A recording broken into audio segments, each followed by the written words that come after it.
आप सब? उम्मीद है सब बढ़िया ही होगा। तो चलिए आज की क्लास स्टार्ट करते हैं।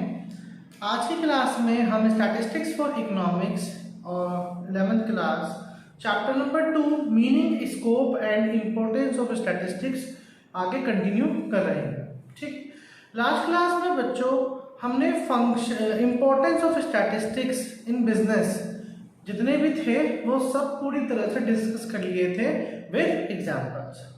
अब आज की क्लास में हम लिमिटेशंस ऑफ स्टैटिस्टिक्स स्टार्ट कर रहे हैं। तो हमारी आज की क्लास का फर्स्ट टॉपिक है topic number 1, limitation of statistics. First point क्या कहता है?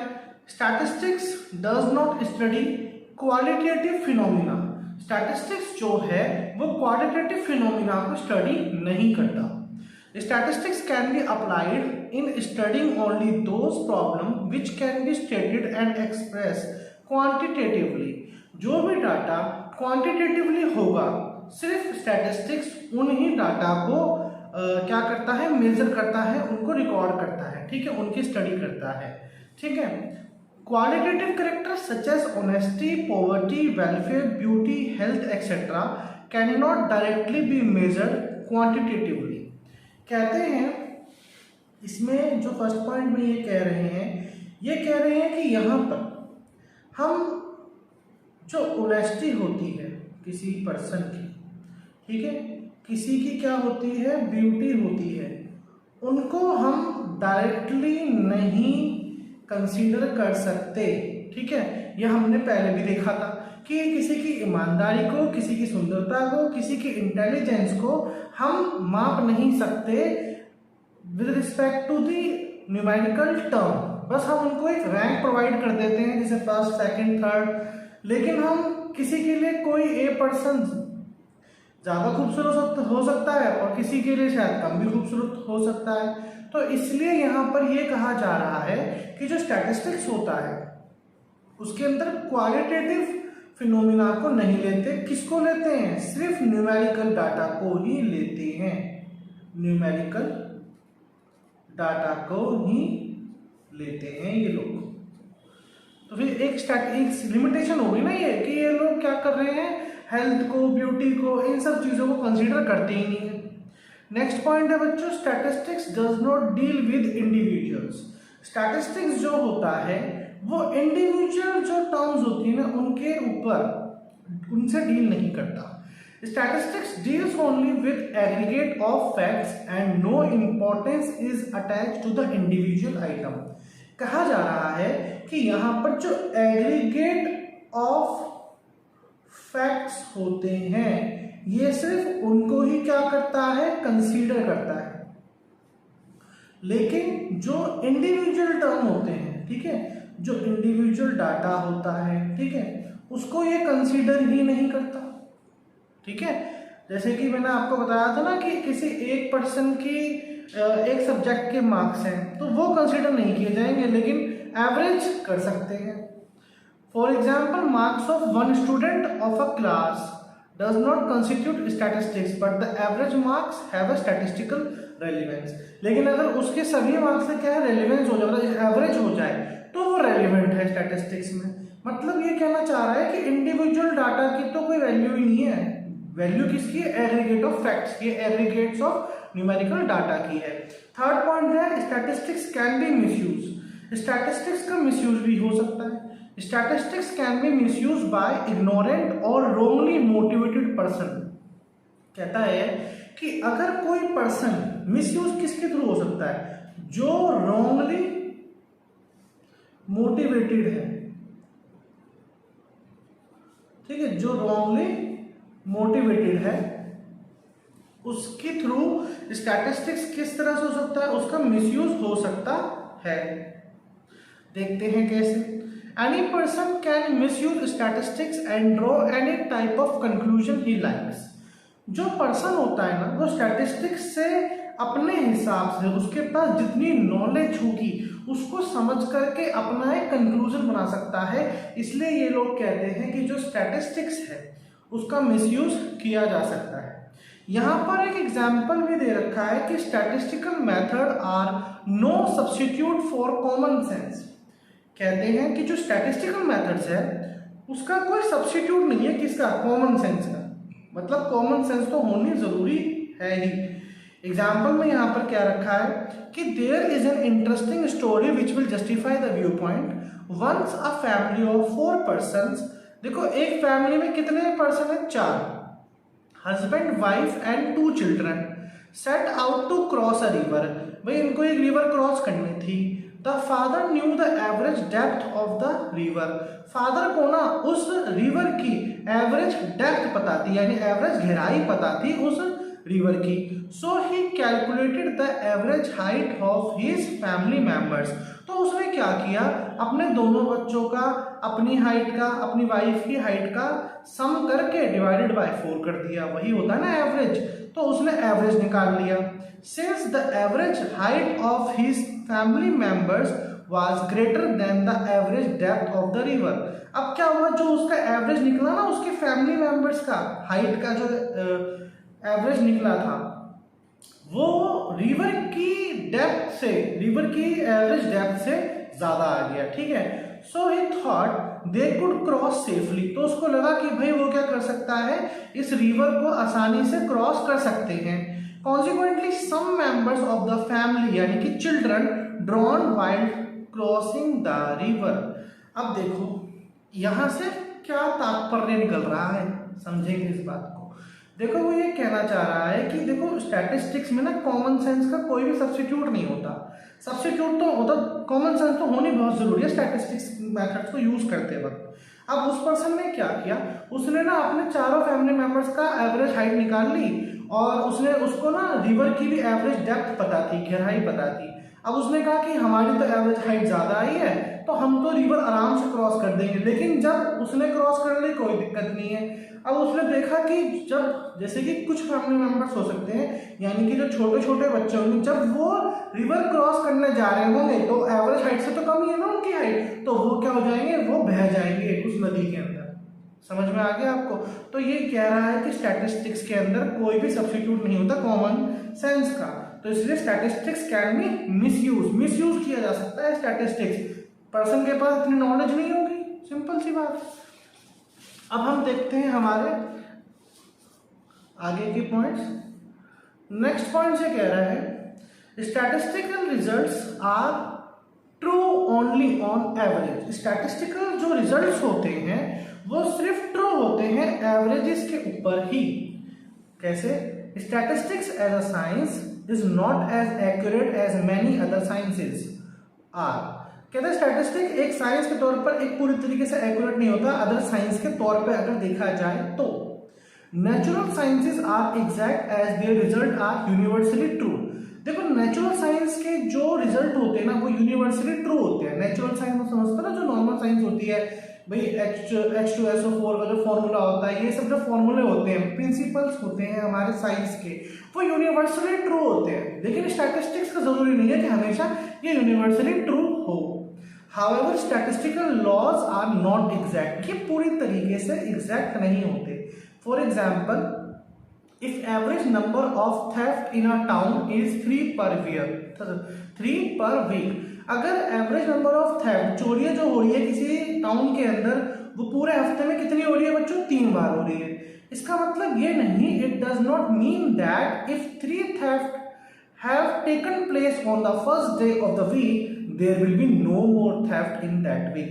अगर मान लेते हैं कि लास्ट वीक में उस टाउन में 3 बार चोरियां हुई हैं और अगले हफ्ते के मंडे को 3 चोरियां ऑलरेडी हो गई हैं, तो इसका मतलब ये थोड़ी ना है कि ट्यूसडे से लेकर के संडे तक कोई भी चोरी ऑन नहीं होगी। चोरी तो तब भी हो सकती है। तो स्टैटिस्टिकल रिजल्ट्स क्या है, पूरी तरीके से एग्जैक्ट नहीं होता। नेक्स्ट पॉइंट है बच्चों, statistical laws are not exact. Statistical laws क्या है, पूरी तरीके से एग्जैक्ट नहीं है। देखो उसका सिर्फ ऊपर एक पॉइंट था कि statisticals are true only on average, लेकिन यहाँ पर जो स्टैटिस्टिकल लॉज नॉट उसको डिटेल में और बता रहे हैं। कह रहे हैं कि as statistical laws are probabilistic in nature, Inferences based on them are only approximate and not exact like inferences based on mathematical और scientific law। देखो प्रोबेबिलिस्टिक नेचर पे होता है, प्रोबेबिलिस्टिक मतलब जो प्रोबेबल होती है, मतलब जरूरी नहीं कि ऐसा ही हो।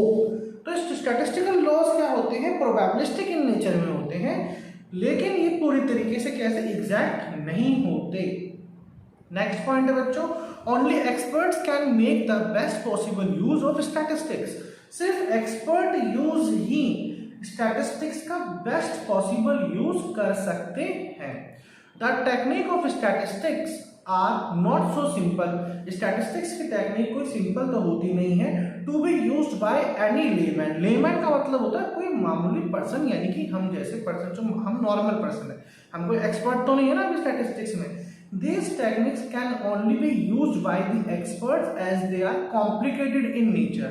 ये टेक्निक्स कैसी हो सकती हैं, वही यूज कर सकते हैं जो एक्सपर्ट्स होंगे as they are complicated in the nature।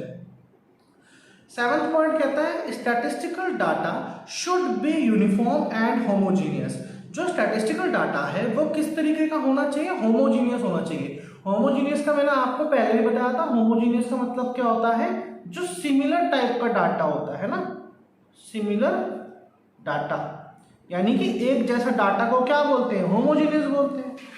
और जो अलग अलग डाटा होता है उसे क्या बोलते हैं, हेट्रोजीनियस। लास्ट क्लास में बताया था जब चैप्टर स्टार्ट हुआ था।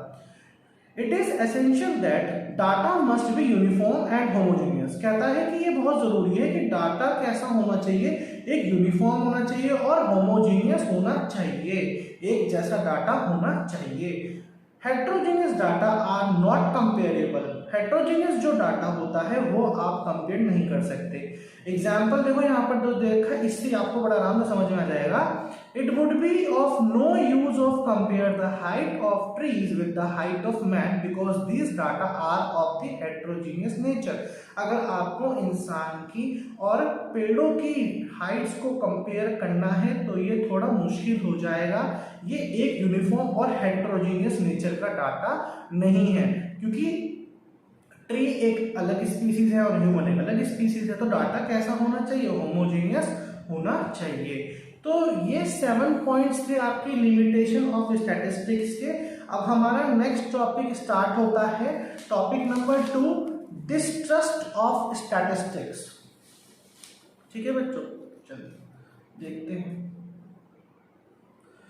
Distrust of statistics means lack of confidence in statistical methods and statement. देखो डिस्ट्रस्ट का मतलब क्या है, देखो डिस्ट्रस्ट देखो वर्ड से पता चला ना कि आपको स्टैटिस्टिकल मेथड्स पर और स्टैटिस्टिकल स्टेटमेंट्स पर क्या नहीं है, भरोसा नहीं है। ठीक है, तो यहाँ पर क्या डिस्ट्रस्ट हो रहा है। ठीक है, डिस्ट्रस्ट ऑफ स्टैटिस्टिक्स का मतलब होता है आपको कॉन्फिडेंस नहीं है आपके स्टैटिस्टिकल मेथड्स पर और स्टेटमेंट्स पर। In spite of the service provided by statistics, considerable distrust exists in the mind of people with regard to its reliability and usefulness। देखो ये डिपेंड करता है कि आपने किस तरीके से उसे यूज किया है।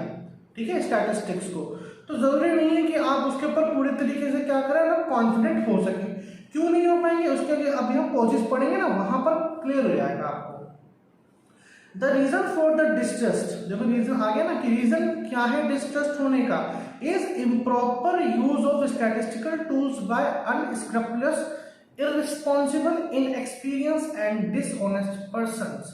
अगर अनस्क्रप्युलस का मतलब होता है बेशरम, इररिस्पॉन्सिबल मतलब जो रिस्पॉन्सिबल नहीं है, इनएक्सपीरियंस जो जिसके पास एक्सपीरियंस नहीं है, एंड डिसऑनेस्ट पर्सन जो ईमानदार नहीं है, वो लोग स्टैटिस्टिकल टूल्स का अच्छे तरीके से यूज नहीं कर पाएंगे। इसलिए उस पर हमें स्टैटिस्टिक्स पे क्या है, डिस्ट्रस्ट है। ओके, अब यहाँ पर एक टूल किट भी बना रखा है, इस टूल किट को भी देख लेते हैं बच्चों। The distrust of statistics refers to lack of confidence in the statistical method and statements, ऊपर भी पढ़ लिया था। Undoubtedly, statistical tools have yielded important result in almost every field knowledge। देखो कह रहे हैं स्टैटिस्टिकल टूल्स जो होता है ना वो एक इंपॉर्टेंट रिजल्ट होता है सभी फील्ड के अंदर। Statistics does not prove disprove a thing, it is merely a tool. Causes of distrust. अब देखो इसका सब टॉपिक आ गया कि किन किन कारणों से डिस्ट्रस्ट होता है हमें स्टैटिस्टिक्स के अंदर। पहला है incomplete knowledge of statistical method, कि आपको नॉलेज नहीं है स्टैटिस्टिकल मेथड्स की, ठीक है, तो फिर तो डिस्ट्रस्ट होना जरूरी ही है, फिर तो बनता भी है। आपके पास प्रॉपर नॉलेज ही नहीं है स्टैटिस्टिकल मेथड्स की। नेक्स्ट है अनरियलिस्टिक एजम्पशंस, आपने जो एजम्पशंस थी ना, जो आपके एजम्पशंस थे वो रियलिस्टिक नहीं अनरियलिस्टिक थे, ठीक है। नेक्स्ट है डेलिबरेट मिसयूज ऑफ स्टैटिस्टिक्स, आपने स्टैटिस्टिक्स का मिसयूज किया है। इग्नोरिंग लिमिटेशन ऑफ स्टैटिस्टिक्स, जब आप स्टैटिस्टिक्स पर डिस्ट्रस्ट क्यों हो सकता है, आपने लिमिटेशंस पर फोकस नहीं किया था। लिमिटेशन ऑफ स्टैटिस्टिक्स क्या कहती थी कि देखो क्वालिटेटिव डाटा को ये नहीं लेता, सिंगल इंडिविजुअल टर्म को ये नहीं लेता, तो उन सब चीजों को आपने क्या करा, इग्नोर कर दिया। तो इग्नोर करोगे तो डिस्ट्रस्ट हो जाएगा स्टैटिस्टिक्स में। Wrong application of statistical method, आपने स्टैटिस्टिकल मेथड्स में क्या करा, एप्लीकेशन जो करी वो रॉन्गली कर दी, ठीक है। नेक्स्ट टॉपिक है सब टॉपिक रिमूवल ऑफ डिस्ट्रस्ट। किन तरीकों से हम जो हमारा ये डिस्ट्रस्ट है स्टैटिस्टिक्स के अंदर, उसे किन तरीकों से हम हटा सकते हैं, ठीक है। देखिए कुछ पॉइंट्स यहाँ पर कह रहा है, limitation of statistics should be kept in mind. आपको अगर डिस्ट्रस्ट हटाना है, अगर उस पर स्टैटिस्टिक्स पे थोड़ा भरोसा लाना है, तो लिमिटेशन ऑफ स्टैटिस्टिक्स जो थी, जो अभी हमने पढ़ी थी उससे पहले, उनको अपने दिमाग में जरूर रखें स्टैटिस्टिक्स का यूज करते वक्त, ताकि आपको थोड़ा सा क्या हो, डिस्ट्रस्ट ना हो। नेक्स्ट कहता है only expert should make use of the statistics. ज्यादातर एक्सपर्ट्स ही इसका प्रॉपर बेस्ट पॉसिबल यूज कर सकते हैं स्टैटिस्टिक्स का, जिसके कारण डिस्ट्रस्ट को रिमूव किया जा सकता है। थर्ड पॉइंट है बच्चों, data should be used after a careful inquiry. Data जब ही यूज करें जब आप इंक्वायरी कैसी करने, केयरफुली करने, ठीक है। Great care and question should be exercise while using statistics. जब आप स्टैटिस्टिक्स का यूज करें तो सावधानी बरतते हुए उसे करें use. The user should be impartial, जो यूजर है वो इम्पार्शियल होना चाहिए। इम्पार्शियल का मतलब होता है बच्चों निष्पक्ष होना चाहिए, पक्षपाती नहीं होना चाहिए, ठीक है। अगर कोई डाटा का यूज कर रहा है तो वो कैसा होना चाहिए, निष्पक्ष होना चाहिए, बिल्कुल भी पार्शियलिटी वाला पर्सन नहीं होना चाहिए। तो बच्चों यही हमारे बचे हुए टॉपिक थे इस चैप्टर नंबर 2 के। हमारा चैप्टर नंबर 2 पूरी तरीके से कंप्लीट हो चुका है। सारे टॉपिक हमने इस चैप्टर के कवर किए हैं, ऐसा कोई भी टॉपिक नहीं है जो हमने छोड़ दिया हो। जो बॉक्स में भी थे उनको भी कवर किया है, और जो एक्स्ट्रा टॉपिक्स में आते हैं वो भी हम कवर कर लेते हैं। तो आज की क्लास में इतना ही बच्चों, मिलते हैं नेक्स्ट क्लास में न्यू चैप्टर के साथ।